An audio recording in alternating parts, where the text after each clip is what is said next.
Aujourd'hui, on va parler d'un texte qui a carrément secoué la Révolution française, et surtout de la femme qui a osé l'écrire, Olympe de Gouges. C'est l'histoire d'une déclaration qui est venue défier les piliers même de la Révolution. Allez, on plonge dedans. Alors, tout commence en 1789. La France est en pleine ébullition, on le sait. Et là, on proclame un texte historique, la Déclaration des droits de l'homme et du citoyen. C'est vraiment un moment clé, un moment qui promet un monde entièrement nouveau. Les idéaux sont immenses. Liberté, égalité, fraternité. Et ces mots, ils résonnent partout en Europe, comme une véritable promesse. La promesse d'une émancipation pour tous, la fin du pouvoir arbitraire. Mais, au milieu de toute cette effervescence, il y a une petite question, toute simple, presque timide au début, qui commence à émerger. Et les femmes, dans tout ça? Cette universelle qu'on proclame, est-ce qu'il est vraiment universel? Et c'est là qu'on touche au cœur du problème. Eh oui, est-ce que la Révolution, dans son grand élan, a tout bonnement oublié la moitié de la population? Sur le papier, la promesse était magnifique. Pensez-y, la liberté, l'égalité, les droits naturels, on avait vraiment l'impression que c'était pour tout le monde. Sauf que dans la réalité, c'était une autre histoire. En pratique, ces droits étaient réservés aux hommes. Concrètement, ça veut dire quoi? Ça veut dire que les femmes, elles ne peuvent pas voter. Elles sont complètement mises de côté du pouvoir politique qui se construit. Et le pire, c'est qu'elles restent sous la dépendance légale de leur père, puis de leur mari. Bref, l'égalité, on en est encore très, très loin. Face à cette exclusion flagrante, il y a une femme qui va se lever et qui va proposer une réponse d'une intelligence, mais redoutable. Et c'est là qu'entre en scène Olympe de Gouges, avec sa contre-déclaration. On est en 1791, donc 2 ans après le texte original, et elle publie un texte au titre, il faut le dire carrément provocateur, la Déclaration des droits de la femme et de la citoyenne. Attention, ce n'est pas qu'un simple pamphlet, non, c'est un véritable acte politique. Alors, ce qui est vraiment brillant dans sa stratégie, c'est son approche. Elle ne part pas de zéro, pas du tout. Au contraire, elle va reprendre la structure exacte, quasiment mot pour mot, du texte de 1789. C'est comme un miroir qu'elle leur tend. Son geste est d'une simplicité désarmante. C'est tout simple. Là où c'est écrit « homme », eh bien, elle met « femme ». En faisant ça, elle pirate littéralement le texte original. Elle le détourne pour montrer ce qu'il cachait et pour en changer complètement le message.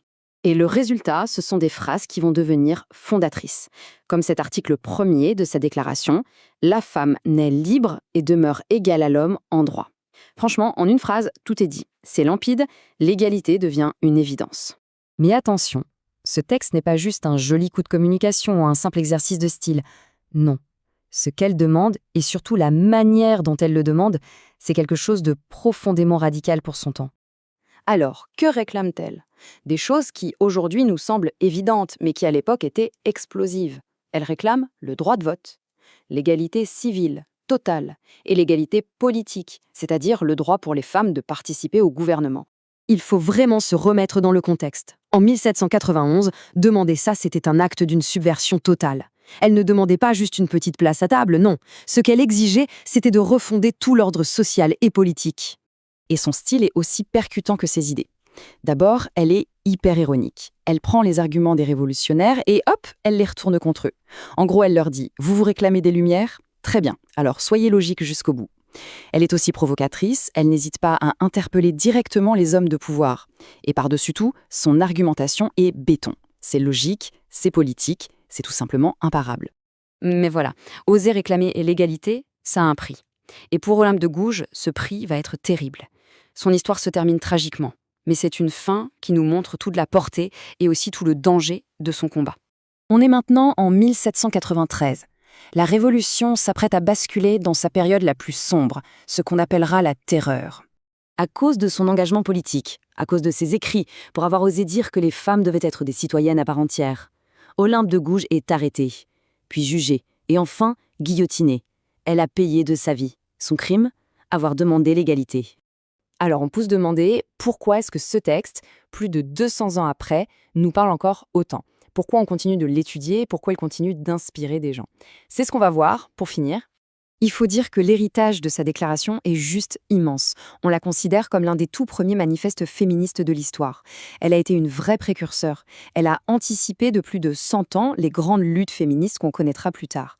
Et son texte, il reste un modèle d'action politique, une source d'inspiration, encore et toujours.